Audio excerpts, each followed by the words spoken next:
চমৎকার কিকার ওটার চেষ্টা গোলকে সেন্টার আগুয়ান লাইন ফরওয়ার্ড ওখানে বলটা পাবেন কিনা গোলের লাইনে কিন্তু আপনি যেখানে রয়েছেন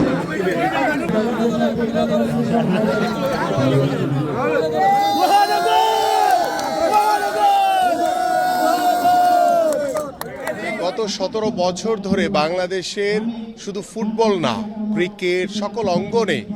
এই স্বৈরাচার সরকার যেভাবে দলীয়করণ করেছে রাজনৈতিকরণ করার মাধ্যমে বাংলাদেশের ফুটবল সহ সকল স্পোর্টসকেই তারা ধ্বংসের পথে নিয়ে গেছে এবং অবনমনের দিকে নিয়ে গেছে। সেই ধ্বংসস্তু ফুটবল ক্রিকেট থেকে শুরু করে বাংলাদেশের ক্রীড়াঙ্গনকে নতুনভাবে জাগরণ সৃষ্টি করার লক্ষ্য নিয়ে আমাদের বিএনপির ভারপ্রাপ্ত চেয়ারম্যান জনাব তারেক রহমানের নির্দেশনায় আমরা ইতিমধ্যে মরহুম আরাফাত রহমান কোকো স্মৃতি ফুটবল টুর্নামেন্ট চলমান রয়েছে।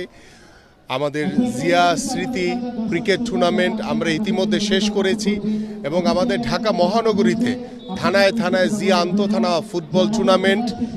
চলছে এবং আমাদের এই টুর্নামেন্টগুলি শেষ হওয়ার পরে আমাদের বাংলাদেশের তিনবারের সাবেক সফল প্রধানমন্ত্রী দেশনেত্রী বেগম খালেদা জিয়ার নামে আমরা মেয়েদের ক্রিকেট এবং মেয়েদের ফুটবল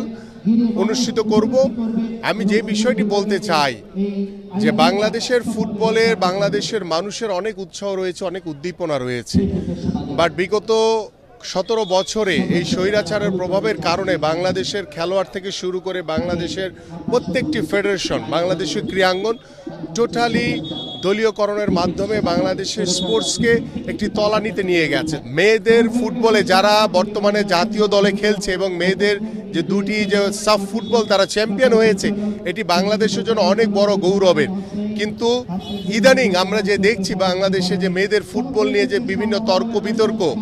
যে খেলোয়াড় এবং কোচ এবং মাঝখানে অফিসিয়ালদের যে একটি মতবিরোধ, সেটি আমাদের জন্য আসলে খুব দুর্ভাগ্যজনক। আমার কাছে মনে হয় যে আমরা দ্রুত সময়ের ভিতরে খেলোয়াড়দের সাথে বসে, অফিসিয়ালদের সাথে বসে, কোচের সাথে বসে এটা সমস্যার সমাধান করাটা হচ্ছে মূল উদ্দেশ্য। কারণ আপনারা জানেন যে গত 17 বছর বাংলাদেশের মানুষের উপরে কি গেছে, বাংলাদেশের মানুষের উপরে কিভাবে জুলুম নির্যাতনের নিপীড়ন হয়েছে বাংলাদেশের মানুষ। সেই জায়গা থেকে চিন্তা করে আমরা যখন 5ই আগস্ট বাংলাদেশ নতুনভাবে স্বাধীন হয়েছে, বাংলাদেশ স্বৈরাচার মুক্ত হয়েছে, সেই স্বৈরাচার মুক্ত বাংলাদেশে আমরা বাংলাদেশের রাষ্ট্রীয় প্রতিষ্ঠান সহ বাংলাদেশের ক্রীড়াঙ্গনকে বিএনপির ভারপ্রাপ্ত চেয়ারম্যান জনাব তারেক রহমানের নেতৃত্বে নতুনভাবে ঢেলে সাজাতে চাই।